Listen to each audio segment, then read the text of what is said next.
what is up, guys? Jyles from Jyles FBA here, and I'm with Dave. Dave, what's up, dude? What's up? I'm good. How are you? I'm good. I'm good. First off, Dave, how did you get into reselling, into Amazon, all that good stuff? Give me the entire rundown.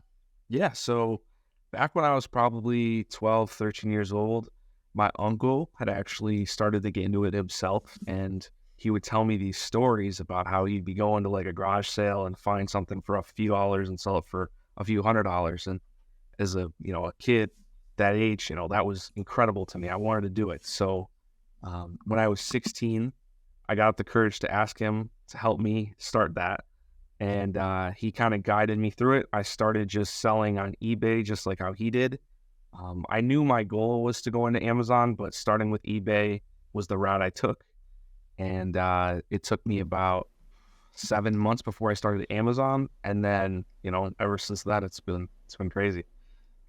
So eBay wise, were you doing like yard sales, or was it just all online? Was it the same concept, just selling everything on eBay rather than Amazon? It was like garage sales, like Gary Vee does, garage sales, thrift stores, estate sales, and so on and so forth. So I mean, it's kind of similar to retail arbitrage, I guess. So when I did start Amazon, that's what I ended up starting with. But yeah, I was doing the garage sale stuff. Yeah. Nice. How were you doing with that, and how much time were you allocating to actually going out to yard sales? Yeah. So at the start, like I started in May of 2021, and I went to a street sale or a neighborhood sale, whatever, found a few things, listed a couple of things, and then I actually didn't get any sales at all for a couple months. My first sale didn't come till July, so multiple months later. And after that, I really started to pour time into it. Like to that point, I really hadn't done much besides just check to see if something sold. Nah. And once that first thing sold, it's like it just triggers something in you that you need to work harder and do more. So I went crazy after that, and after the first sale, it got crazy in regards to sales. I went from one sale, and by the end of the year, I'd done $8,000. So that was crazy as a 16-year-old, 17. Oh yeah, So.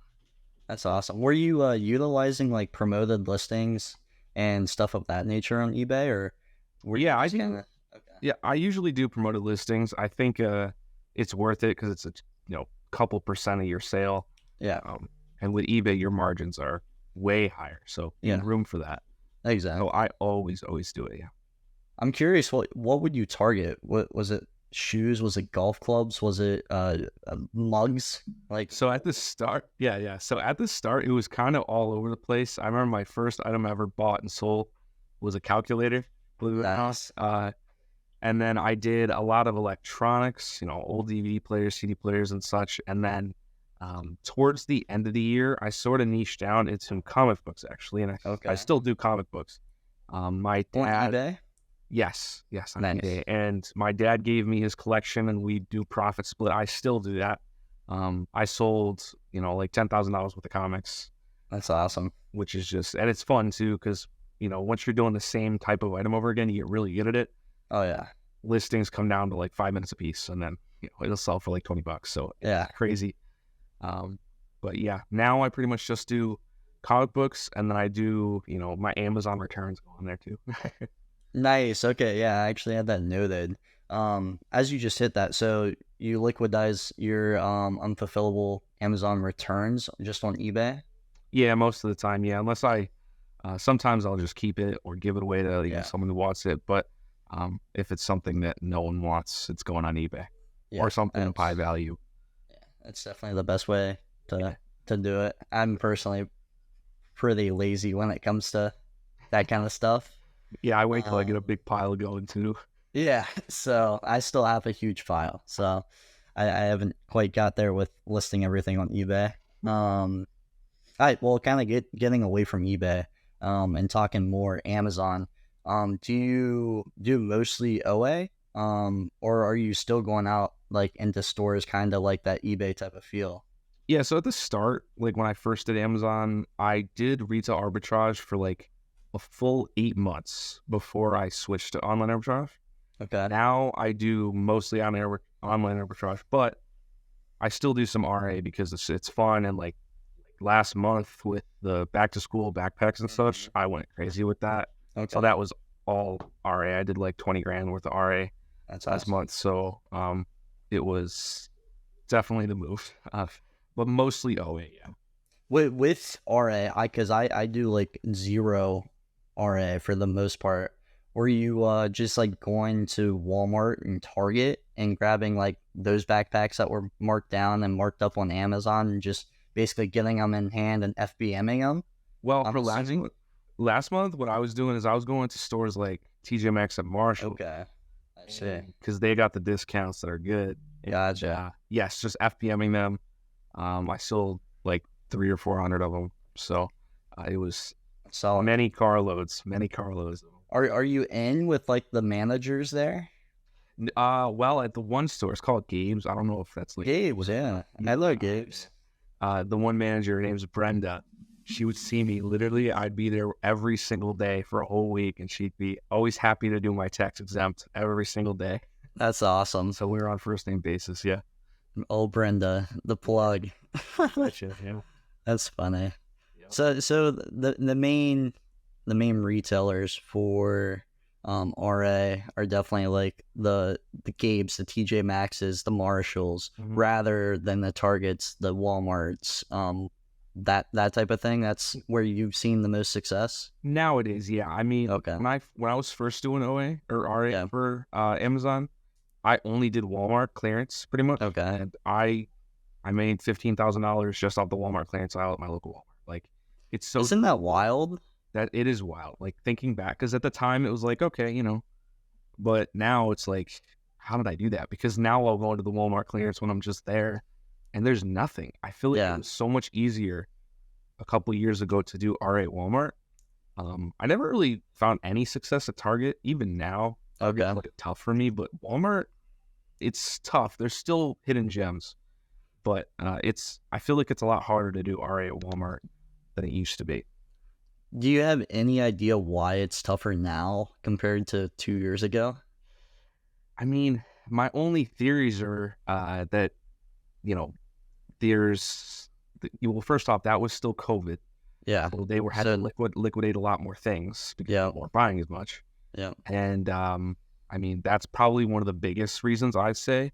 Yeah. And then, I feel like a lot more people got into reselling in that time as well. So they're kind of crunching on knowing that, they can't discount that stuff enough Yeah. to make it, reasonable for us. So, Yeah. But I think mainly COVID was the real drive in that one. Yeah. Those were my kind of thoughts as well on why that could be happening. All right, let's venture on to more of like the OA type of game. So I'd say that's where you do most of your buying and selling now on Amazon, just mostly OA, right? Oh, yeah. Yeah, pretty much, yeah. Can you kind of give me a rundown on how you're finding these profitable products? Are you reverse sourcing? Are you signing up for all like the retailers' newsletters and then 60% off on Nike here, and your manual sourcing?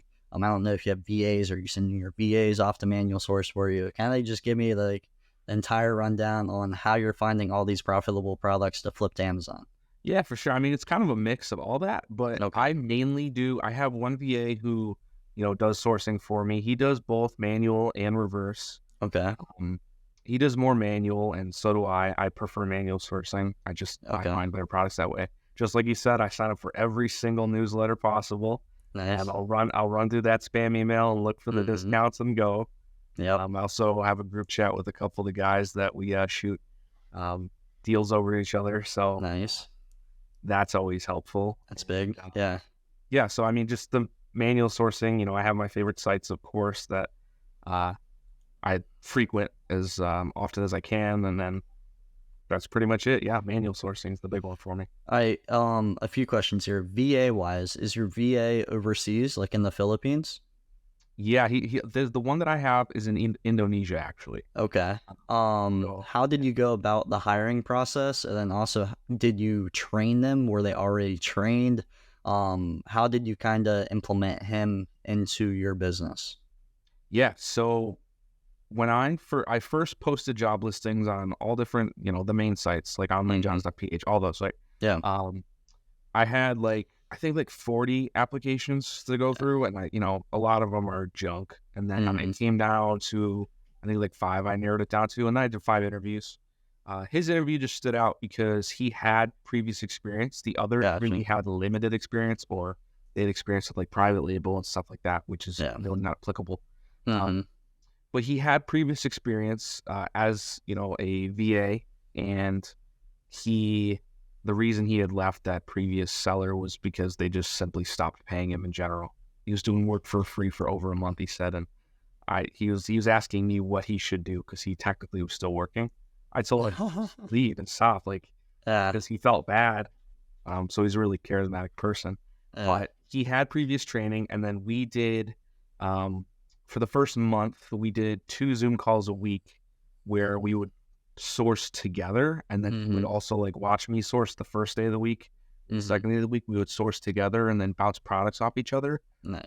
And we would both vet the products together, and I would show him, tricks that I know, and then he showed me a couple of things that he looks for that I wouldn't say I glanced over, but I didn't look into as much as I should probably.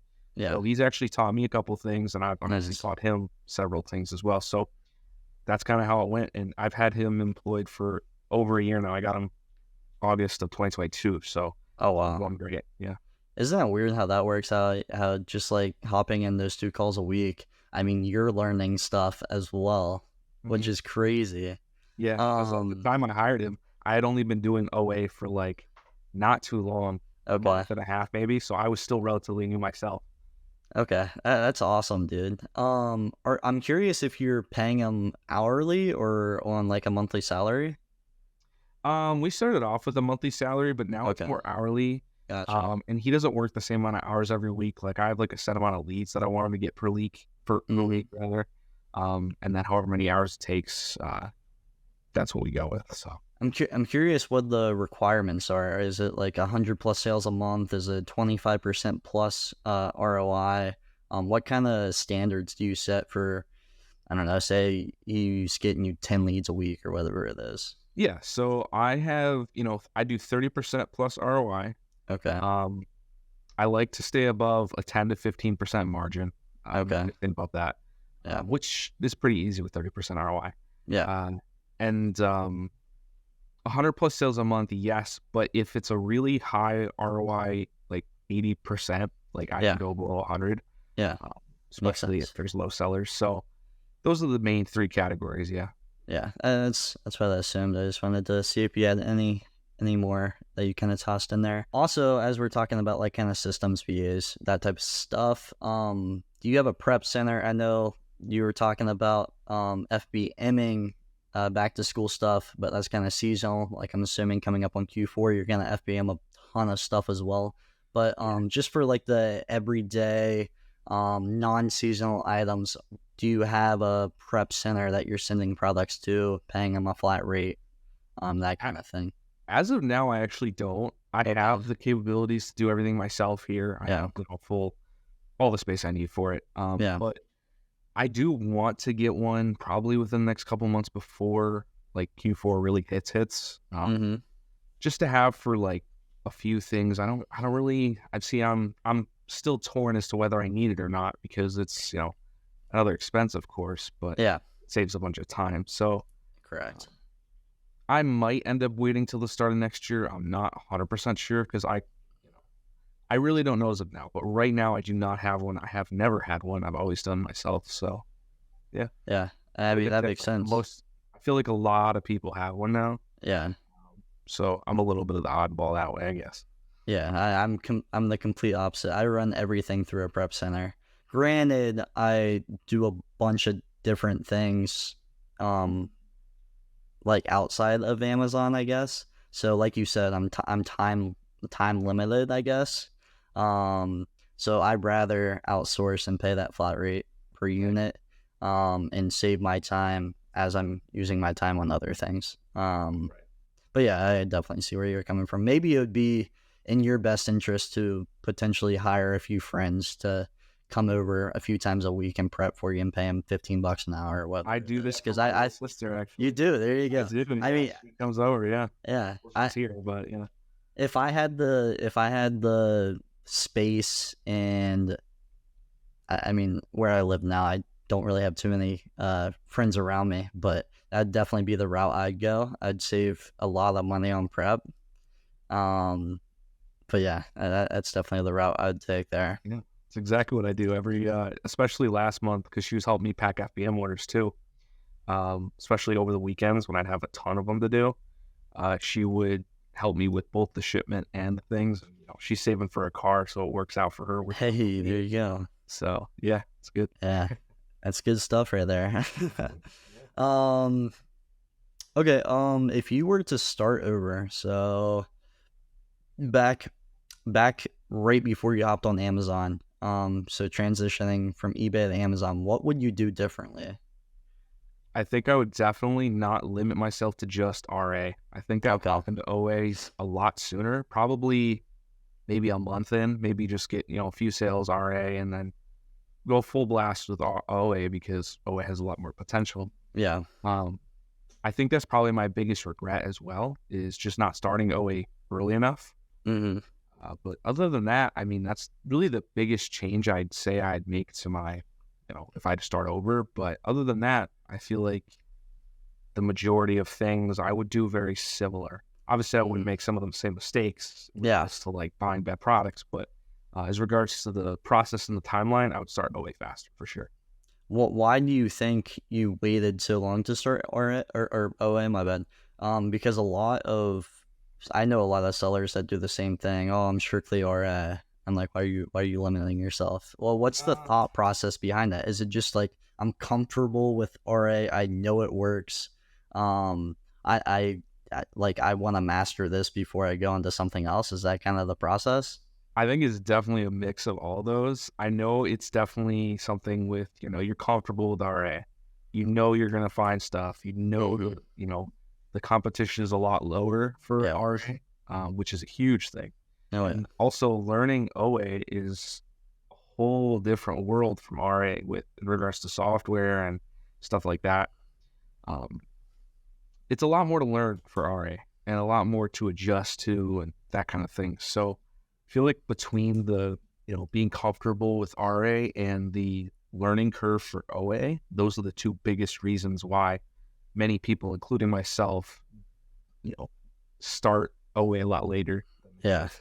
You hit on like mistakes. Obviously, you wouldn't make the same mistakes over again if you were to restart. So if you can kind of highlight your biggest mistakes, your biggest losses, because obviously this game isn't all sunshine and rainbows. Like you're gonna lose. I mean, you're not gonna win on every product. You're going to lose. So if you can highlight those, I don't know, maybe you bought 100 units of something and got restricted on the listing, and now you have to liquidize it on eBay. Just like some of those stories that are kind of obscure and personal to your story. Yeah, so I have a couple. I mean, when I was first doing RA, there was a replen that I had that got discontinued. So that wasn't really my fault, but that was a really big, tough obstacle I had to overcome because that was my best-selling product by far. Mm-hmm. I was buying hundreds and hundreds of units of product at the time. Okay. But in regards to OA, I was definitely ignoring variation listings a lot more and not looking at the percentages. I feel like it's very common amongst it's very common, yeah. So I would just, oh my God, it sells over 1,000 times a month. I'll just buy 100 of them. And then they'll sit for months. Yeah. And, I'm getting 3% on the variation. So that was a big mistake I made. I also had a product that I bought when I was gated, which I knew I was buying it when I was gated, but I assumed it would be pretty easy to ungate. Mm-hmm. And it ended up not being. So it took me over a month to figure out how to ungate it. And by the time I ungated it, the product had like gone down $10. So I was like breaking even on it. So that was really frustrating. Mm-hmm. And then that was one of my first OA buys too. One of the first ones I bought. Bad taste in your mouth. And yeah, you bet. Then about a month after that, I bought another product, and what happened was the listing got deleted. Yeah. So I was just stuck with it. Luckily, it was just a test buy, but it was like I didn't even know what to do. So I listed on eBay, eventually sold it, but again, I didn't make any money on it. So I had to look out for variation listings a lot more. the brand on the listing as well too. That was a big thing for RA though, just because you weren't looking as much at the software. You were looking more just other things, I guess. Yeah. And I got like multiple cease and desist letters from different companies. So, Classic. yeah, and that's because the brand was on the listing and I just ignored it. So, buy box statistics is another thing that I just glanced over a lot. Some person would have 80%, and I would be wondering why I'm not selling anything. Yeah. So the two biggest, mistakes I would make as a beginner at OA were not looking at buy box statistics and not looking at variation percentages. Two biggest things for sure. I feel like almost, unless you get told specifically, everyone looks over those. They look at seller amp and they're like, oh, this sells 5,000 times a month, but it has 15 different variations. And you look at variations, like you said, oh, it sells 3 times a month. Oh, that's completely different. I bought 300 units. Yeah. I've made the same mistake back when I started as well. You mentioned test buys. How do you kind of manage your test buys? I personally manage it like 5 to 15 units as a test buy. If I really believe in the data, then I'll skip over the test buy. Or say it's like a limited time deal, I'll skip over the test buy and just take my chances, I guess. But how do you go about your test buys? I pretty much do the same thing as you. I usually do around 10 units is probably my average test buy. Sometimes I'll get it closer to 15 to 20, and then just like you said, if it's something that's a limited time deal, I'll send 50 units, 100 units if I really believe in it. Yeah. But I'm vetting that product. I'm running it by fellow sellers to see if they agree with me. Because the more eyes you get on it, the better. So,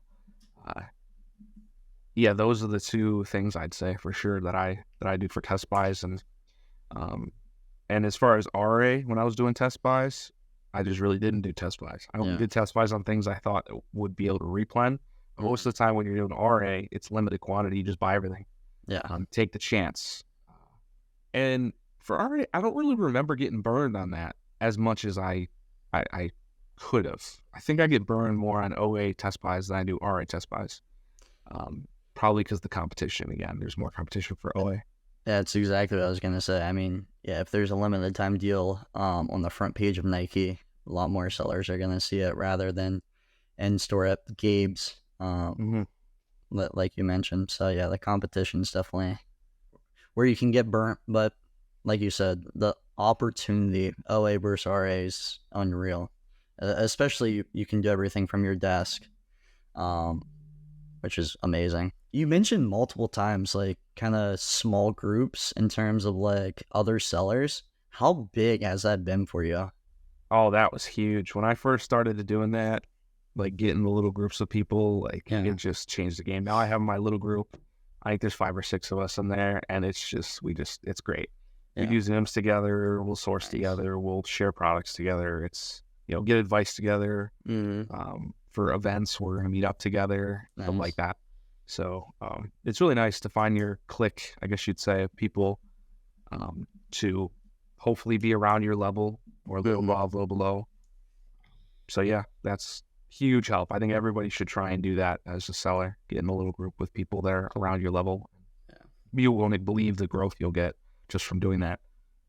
Well, that's the thing. I feel like a lot of people think it's kind of the opposite. It's like, oh, I found this amazing lead. I'm keeping it to myself. I don't want any competition on the listing, right? That's what I always run into when people are like, oh, I found this. I'm not going to share it with anyone. But it's kind of give or take. If you're sharing leads in a group and they're sharing leads back to you, then you just get double, triple, 4 times the leads. Exactly. And you just have to agree in there amongst yourselves to make the listing together. Correct. Yes. So you gotta trust each other. Yeah, definitely. If you get into a small group and you see a store commonly being lowest price on your leads, give them a talk or give them the boot. True. Let's see, you kind of hit on, events with those guys as well. Have you been to any events? Not personally, no. I have not been to any, but I will be going to Miami, and I think they just moved it to March, and I'm probably going to go to ASD as well in March. I think it's in March. in Vegas. So they just went to a couple of them went to the one in Vegas just last month. Yeah. I couldn't go. I had other stuff going on, but Yeah. I definitely will be at the Miami event this year with, I think everybody's going from there. So we'll probably be all hanging out together, doing that stuff. But yeah, I definitely intend to do more events just, to network with everybody. So yeah. And that's exactly what it's about, the networking. I've heard the people that I personally haven't went to ASD, but the people that do go mentioned it's focused a lot on wholesale. Mm-hmm. Have you ventured into wholesale any at all? I did a little tiny bit of it. I like 2 products from 2 different places. Okay. But I do want to do more of it. Mm-hmm. I just haven't gotten to that point yet where I feel like I could do a lot more of it. Obviously, you need a lot more capital. It's relatively risky to do that. So I definitely want to. And then if I go, obviously, I plan to make that happen when I go there. Yeah. And open some wholesale accounts even when I'm there. So, not really as of yet, but I do plan to get into wholesale for sure. Yeah. Wholesale's a completely different game. I mean, you can't return. Most of the time it's ACH wire, so you're not getting that extra cash back. You can't use credit cards, so you aren't getting credit card points or your 1.5% cash back, 2% cash back, whatever you have there. So yeah, completely. Yeah, you have to front the money with ACH wire like that. So a completely different ball game. I eventually want to venture into wholesale a lot more as well, just simply due to the mass volume you can get, the good deals you can get with distros. And like, I don't know. I know every OA seller runs into like cancels. The worst thing ever is whenever you're sourcing, you're buying product all night and you wake up the next morning to a full email list of cancels and your 2-3 hours is gone. Yep. Yeah. Far too common. Yeah. Sadly. Yeah. You also hit on software a little bit. You mentioned there's different software between like RA and OA. Can you kind of hit on what softwares you're utilizing now? Yeah, right now I just use the basic Keepa seller amp, and then I have a repricer. I use Be Cool. Be Cool, okay. Yeah, I mean it's just the one I've just chose. Just works great. Yeah. Other than those 3, I really don't use any software. But when I was doing RA, really the only software I used was Keepa, and I used just the Amazon seller app. Okay. I didn't use Seller Amp at the time because at that time the Seller Amp app was just garbage. Yeah, now it's good. Now it's good. You'd scan and nothing would come up, right? Yeah, it's terrible. And like the format, it was in beta, so I guess that's why. But yeah, now when I go do RA and when I was doing all the backpacks last month, I would only use the Seller Amp app and then the app as well for variations, and it's great now. But back then, unusable. That's wild. Do you use like Seller Board or Inventory Labs? I don't use either of those. I just have a spreadsheet. It's probably the most impractical way, but I've done it for 2.5 years now. I'll probably end up switching like soonish. I mean, I'm at the start of the year because it's a big thing for taxes. Like I have everything down. Yeah. It just takes a little bit more time, but I'm used to it, I guess. You need to get on Seller Board, dude. I'll send you a link after this. Sign up, dude. I switched from inventory. I think through my link you get 2 or 3 months free, and it's $20 a month. It's amazing. No, and that's just your full breakdown, right? Correct. Yeah, it's awesome. All you have to do is chart your COGS, which is cost of goods. Outside of that, dude, it tracks everything. It tracks all your importing fees. You can even do eBay on there. You can connect your eBay, and it'll track all your eBay stuff too. Now, it's amazing. An import at the start, does it track your historical data too? Or yes, historical. Yeah, dude, it's awesome. I transferred from Inventory Labs to Seller Board, and Inventory Labs was like $69-$70 a month. Yeah, I know. And I had it because my old prep center needed it. They used it to prep stuff through. Mm-hmm. So that's the only reason I had it, and I just kind of wrote it out. And then I got convinced by a friend to hop on Sellerboard, and I'm like, I'll give it a try. So I hopped on there, and it's so much better, dude. Yeah, legit. After this, let me get you a link. Sign up. Obviously, if you don't like it, you don't even have to import, or you don't even have to put in your credit card or anything. If you don't like it, obviously you just continue to do what you do through Google Sheets or Excel or whatever you use. Yeah. But I have a feeling you'll really enjoy it. And like I said, you can connect your eBay too, so you can have eBay and Amazon on the same dashboard. Okay. Cool. Yeah. Okay, let's get more into like some Q4 talk. Tips, tricks, stories from previous years. What do you think's gonna be good? What do you think's gonna be bad? All that fun stuff. I'm a firm believer in just doing more of what you've done throughout the year. Okay. Not necessarily targeting new products, just buying way more of what you already buy. Because Okay. not only are people going to be shopping more for like holiday stuff, they're Yeah. going to be shopping more in general. Yeah. So it doesn't matter if you're buying like paper towels. People are going to still buy more of them because they're just going to be shopping more online. Yeah. So I just buy more of whatever I'm buying. And that's like the biggest tip I give people, not really to focus on seasonal goods as much. I mean, I might do a little bit. Toys obviously are crazy good during the holidays. In past years, like when I was really started to kick up the comic books, I sold so many during Q4. It was on eBay or Amazon? on eBay. Okay, that's what I figured. Yeah, so because it's not just Amazon that has crazy Q4, it's all platforms. So Yep. eBay kicks it up too. I run sales on eBay as well, but Amazon specifically, I just do a lot more of the same stuff and a lot of FBM as well. Yeah. Yeah. I have down here. What are you doing to kind of plan for the FBM boost? Like, are you buying more tape, more boxes, more bubble mailers, all that fun stuff? Are you getting ramped up and ready to go? Because bundle materials. Yeah. I've definitely had people ask me in previous years, like, how do I prepare? And then once they get there, they're like, oh my God, I have to ship out 100 orders. I only have 20 boxes. I'm like, yeah, dude, you're gonna have to go buy some boxes. That's right. But yeah, being prepared for FBM, that gets crazy. So is this your second Q4 in Amazon or third? Second in Amazon, third overall. So last year, what were some of your big hitters, if you don't mind me asking? I'm trying to remember. Do you have any? Yeah, do you remember? I don't really I could look at my spreadsheet. I actually don't really remember. Did you get on the Lulu bag wave at all? I did, but for eBay. Okay. Let me see here. So I was doing a lot of vitamins, actually, it looks like.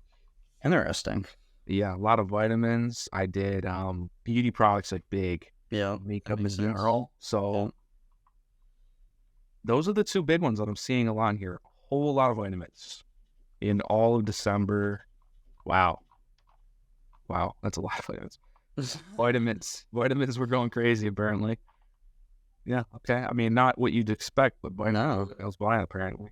Interesting. Yeah, that's the last thing I'd probably guess. What are some big retailers for OA for beauty products? Beauty, I mean, you can go with simple places like Ulta and Sephora. Yeah. Then there's a bunch of like little ones that I use a lot. I mean, look at I recently bought from a few of them that effective. There's I use Walgreens a lot for big stuff too. Bro, do you think the Walgreens app is like trash, or not the app, the website? It can be. I haven't set up add stuff to the to the cart and it doesn't. Oh my gosh. I'll activate cashback or something. Next thing you know, my entire PC freezes or something. It's insane. Yeah, Walgreens is definitely, they run a lot of BOGOs. Buy one, get 50% off. Buy two, get one free. I mean, buy one, get one free. I mean, they have a lot of good sales on there. I love Walgreens. Yeah. Outside the website issues. Yeah. I buy a lot from Walgreens too. A lot of health and household, and then well too. Yeah. Yeah. So you kind of got on the Lulu wave last year on eBay. Stanley's were absolutely wild last year. I did some Um, I don't know if you do any shoes, but like Nike free runs, they went absolutely wild. I did Court Legacies when they were. Okay. Yeah. Okay. Um, yeah, I mean, anything giftable. And like you said, I mean, people are just going to be online more. So even if it's not giftable, there's going to be more eyes on the listings, which convert more sales. So that's awesome Yeah. for all of us. Let's see. Any other side hustles or hobbies? Or are you just grinding this out? Are you in school? I feel like you tweeted out like first day of school the other day. Yeah, I just yesterday was my first day. You're in college? Last year of college, yeah. Last year of college? Yeah, Wait, well, in community college, so... Oh, associates? Yeah, associates. I don't really want to. Okay. But I'm not paying for it, so that's the only reason I'm there. Yeah, is it fairly cheap since it's a community college? It's like $3,500 a semester, so yeah, nothing crazy. Yeah, that's I'm in this. Yeah, I'm in the same boat as you. I went the community college route. I got my associates last semester or the semester before that. Now I have 3 semesters left of my bachelor's. Like you said, don't want to be there. It's all online. Yeah, I got a lot of online right now. I got to do it right after. I got some papers I just printed out right before this. I got to do. Yeah, so it's not fun. I mean, just get the paper. Say you went to the classes, did the classes. There you go. Just in case Amazon shuts down or eBay shuts down, you need a plan B or something. Wow, let you see. So, yeah, there you go. Yeah, but definitely the way to go, especially for people like me and you don't really want to be there, or kids who don't know what they want to do with their lives. Going and spending $12,000, $15,000, $20,000 a year at a big school to get a business degree, unreal. How worth it? No, not at all. So, yeah. So yeah, anything outside of school that you do, other than Amazon or eBay, that's kind of interesting at all?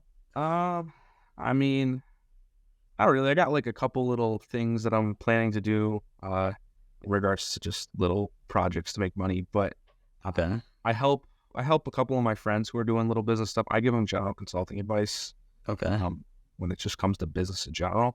Yeah. Like my one friend Jeremy, he's starting a social media marketing agency. Okay. So we chat about all kinds of things relating to business and my experiences with that, that kind of stuff. So I do a little bit of that, but I don't make money doing that. It's just kind of fun.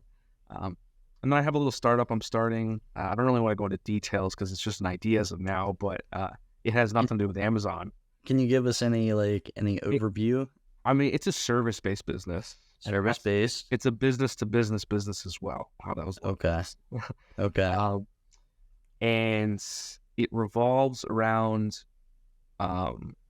helping other businesses, specifically brick-and-mortar stores, okay, help their online presence, if that makes sense. Okay, yeah, it does. And, that's what it kind of is. And it's sort of a startup right now. I've been, formulating the plan, the idea, that kind of stuff for the past, month and a half-ish.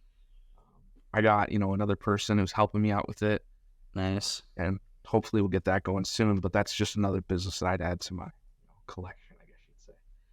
Yeah, so I'm curious how many businesses you've kind of ran through before you got to one that actually you saw good success in. Because I know me personally, I've tried 25, 30 different things since I was 11 to now. Yeah. So, I mean, the big ones that I'd say that I'd really tried. Okay. Obviously, everybody went through a drop shipping phase. Come on. Yep, that's a classic. Have to. A monumental event in entrepreneurial journey. I made one sale total, lost hundreds of dollars. I have a story. Before I forget. I made a TikTok page. This was probably 3 or 4 years ago. It was like right before COVID or during COVID.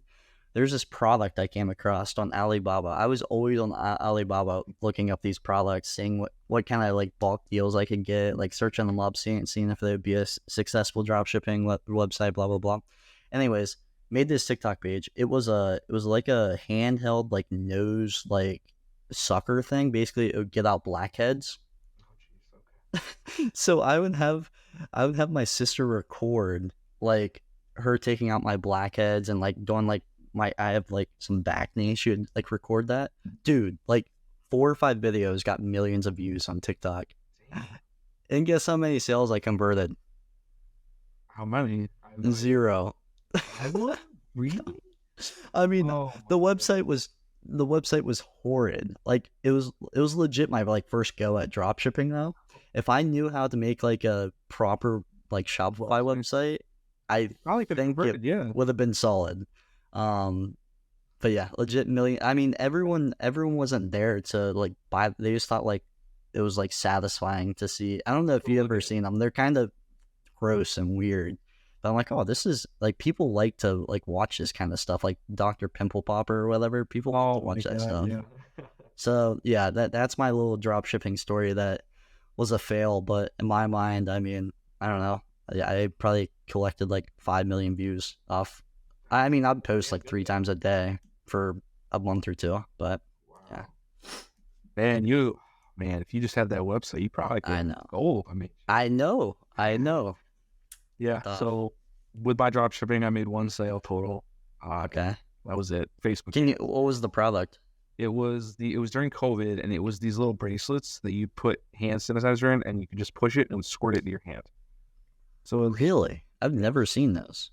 yep, and that about explains why I got 1 sale. So I mean, the biggest part that I struggled with was just the ads. I couldn't grasp it. How to do the targeted ads, how to make a good looking ad, that kind of thing. So Yeah. lost several hundred doing that, and then I've done like right now. I mean, the main things I have the one leads service with Casey. Oh, okay. I didn't know you were a part of that. Yeah, I'm a part of that. We do. And then the other two, well, I have Amazon. Are you sourcing those leads or is the VA sourcing them? We have 2 VAs doing it. Okay. So is that the well, we won't get into it too much. I think I know exactly what you're talking about. Probably, yeah. Yeah. I do 2 eBays. So I have like one that's just for general items, like Okay. returns and stuff, and then I have one that's for just comic books. So, and then of course the Amazon. So What's the idea behind that, by the way? So people that are into comics can go to like your store and see all your available comics rather than just having like a Busted Stanley here, a Busted Stanley there. That's exactly right. Because frequently with the comic book store, I'll have people that'll buy multiple comics for me. Yeah, Go right to my store. I have this one customer who lives in Phoenix, Arizona, and they have bought probably 60 comics from me. Okay. Like a couple months. So Here's a question for you. Yeah. I guess it's against eBay TOS, but what's kind of the difference of you kind of contacting them in a way of here's my phone number, contact me, we can work out a better deal off eBay? I mean, like you said, that's very against the TOS thing, and so because I do a bunch of sports cards on eBay, so yeah, I see. a lot of the times people message me, oh, I'll offer you this, blah blah blah, and if I can work them off of eBay, I save that 13%.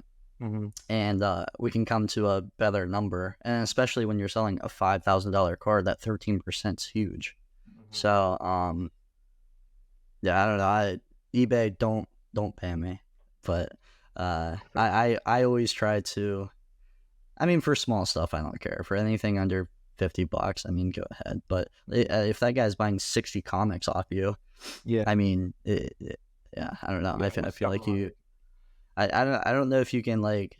I don't know if you have like a business card where you can put it in there and be like, hit me up on Twitter, dude. Let's work out some deals. Yeah, that's kind of But smart. I don't know. Yeah. With your sports cards, do you have what sports do you do? You do All sports for the most part. I do something called raw to grade. Are you familiar with that? I have not. No, I'm not really in the big sports card world. Okay, so you buy a card raw, meaning it's ungraded. Do you know what graded cards are? Oh yeah, I know that part. Okay, so you'll buy a card raw. So Usually I buy like hot QBs, so like Trevor Lawrence, Justin Fields, all those guys. And say I buy a card for $1,000 raw. PSA 9s usually do around roll now, maybe a little higher. Maybe say roll it's $1,000. PSA 9 might be $1,100, $1,200. PSA 10 is 2 to 3x. So PSA 10 will do $2,000, $3,000. So essentially, I'm buying the card roll. I'm reviewing it under a light of microfiber. I'm wiping off any flaws on it. If I can't get the flaws off, I'll just sell it back raw. Try to make my money back, maybe a few bucks, whatever that may be. If it looks good, I think it can jam. If the edges are sharp, the corners are sharp, surface is clean, centering's perfect or within 60/40 with PSA, I'll send it to PSA. I'll pay, depending on the service level, say it's $1,000 card, I'll probably pay $75 for it to grade. So I'm in the card for $1,000, $1,075. And then shipping there and back, I guess. So call it $1,100. Say that card gems. Say it sells. There's a comp last month for $2,500. I tend not to sell on eBay because of those fees, like I said. So I'll sell on Discord, Instagram, Twitter. I'll tend, if it's a hot QB, I'll shoot for 90% of comps. So say I sell it for $2,200 to $2,300, and I make my $1,200 profit. It's a pretty simple concept. Obviously, you have to build up the eye of being like, okay, under a light, like there's tons of different things that could go wrong with a cardboard. It's legit a piece of cardboard. So sometimes there's like indents, sometimes there's dimples, sometimes there are print lines, sometimes the corners are a little rounded, sometimes the borders have like some like extra paper on it from it wasn't like a clean cut.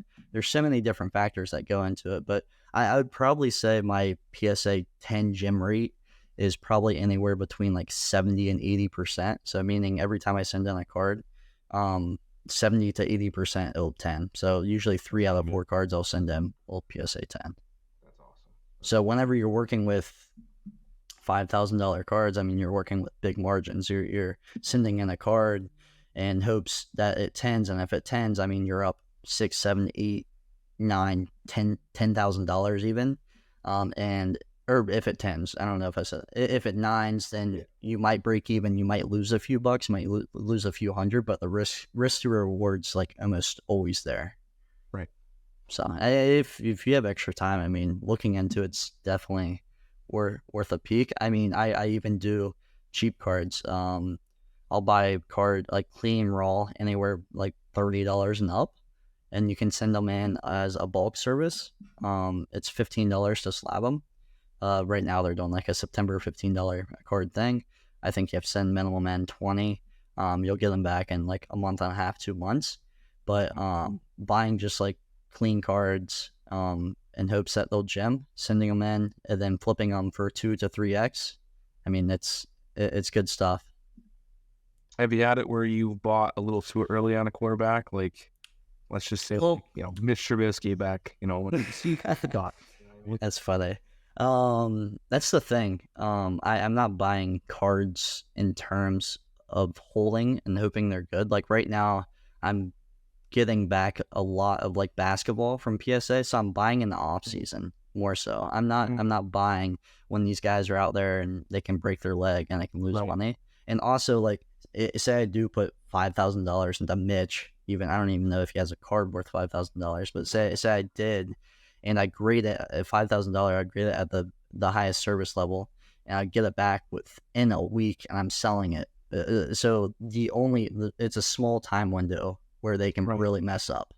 So I'm not holding a card for 6, 8, 10 months and hoping that they're going to be the next or 5 years. I'm not hoping they're going to be the best quarterback ever. I'm just basically, I mean, just like with like Amazon, I guess I'm buying my product. I'm sending it to the prep center. And then they get it to the fulfillment center. It might be a month before it actually checks in. Like it's the same philosophy, I guess. Do you mess with any 101s? Because people don't grade those, do they? So 101s can definitely be tough. I have.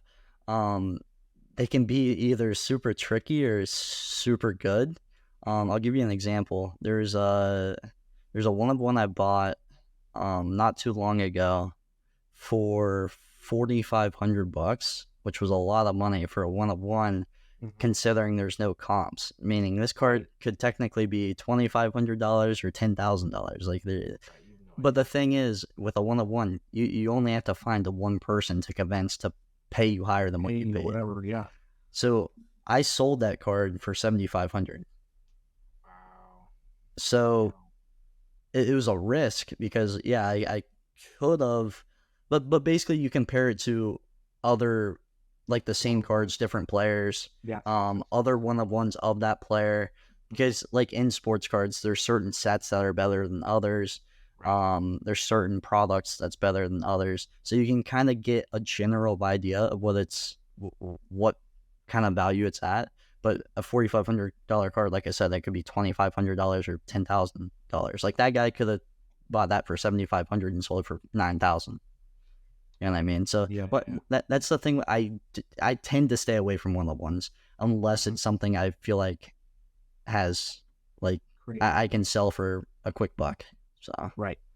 But like you said, I tend to stay just strictly with roll to greed for almost everything. In rare occasions, I'll buy a 1-of-1. So Gotcha. Yeah. But yeah, people don't really grade, I mean, 1-of-1s too often. Obviously, if it PSA 10s, it's in a PSA 10, but it's not, like, it doesn't 2-3x in value, in my opinion.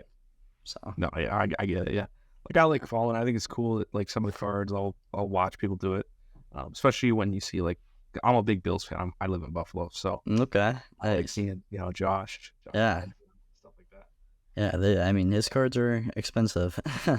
Yeah, he's pretty good. What's that? Good. I like to think so too. Yeah. Yeah. Yeah. I mean, I haven't been into cards for too long. I mean, probably a year and a half. So it doesn't take, like, I don't know, you don't have to be in the game for 10 years to really understand it and make money from it. Like, yes, I've bought cards and graded them and lost money on them. Like, I'm not going to sit here and say I make money on every card I buy, but just like with anything, you tend to, the more you do it, the more you master it, I guess, is where I'm getting at. Yeah, I got you. It's cool. Because, you're one of the people I see on Twitter that do it, but and at high value too. You sell a lot of expensive cards, so it's cool. Very cool. I bought some cool tigers yesterday. I'll kind of tell the story because I tweeted it. I don't know if you saw the tweet.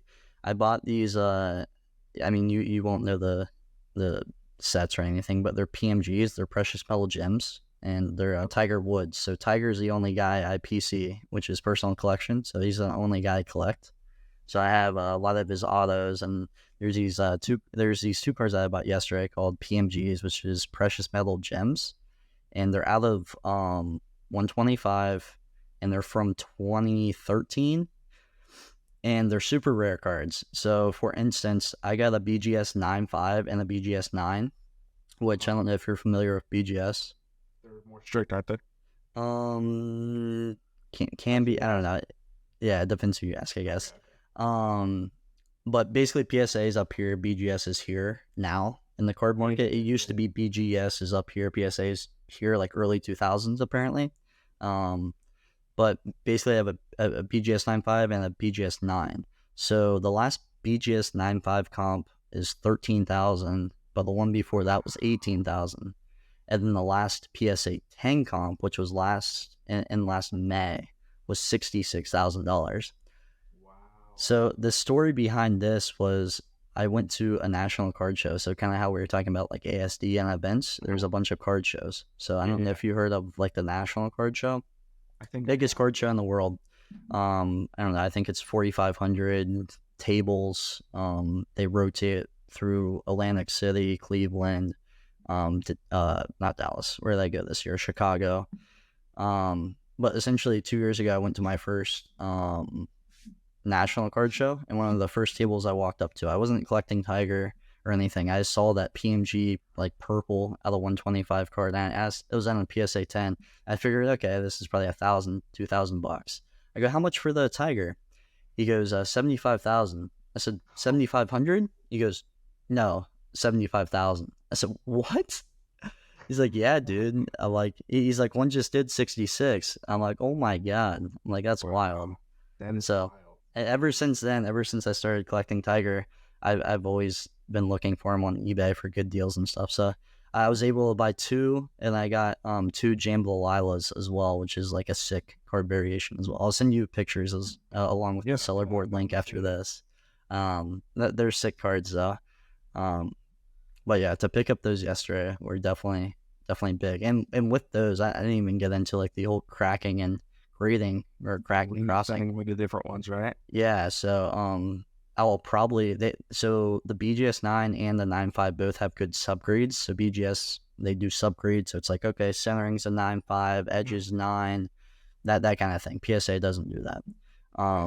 So they have good subgrades. So if I'm feeling risky, I might crack them and send them to PSA. Hope for the 10. If it 10s, like I said, the last did 66, but that was a year ago, so it's probably closer to 50,000 in value. But it would be an unreal, yeah. I mean, worst case is, I mean, they both 9, and I put them back in that safe for 30 years, and I just have them. So Yeah, I don't know. greatest of all time. So He's pretty good. yes, I'm curious. Do you golf? I just started golfing a little bit actually. That's the classic. Everyone starts golfing like senior year of high school. Yeah, that's exactly right. So That's when I started. not very good, but yeah, I like hitting the driver ranges and stuff like that. Yeah, it's fun, dude. It is fun. Yeah. I don't know. Golf's just been popping off the last few years. I don't know if you watch any like YouTube, if it's because of like the good guys, or maybe even Live. A lot of like the OG golf guys hate Live. But I don't know. I love it. Just going out there. It's competitive and fun at the same time. I mean, you can have a terrible round and hit bad shots all day long, and then you hit that one good one, and it brings it back. Brings it back. That's exactly right. But yeah, I don't know. We're coming up on an hour. I enjoyed this conversation, Dave. We're definitely gonna have to chat some more about Amazon life and all that good stuff. Oh, actually, one more thing before we get out of here. I have down here goals. Do you have any weekly, monthly, yearly goals that you have for your Amazon business, or even like personal goals? Yeah, I mean, definitely. I mean, I said it on the one of the podcasts I was on with Fast Track. I want to be hitting 100K a month. That's Okay. like the big goal. What are you at now? If Last you don't month mind was my saying. best month at 30, 30, nice. which Okay. is crazy because Yeah. before that, my best month was like 18.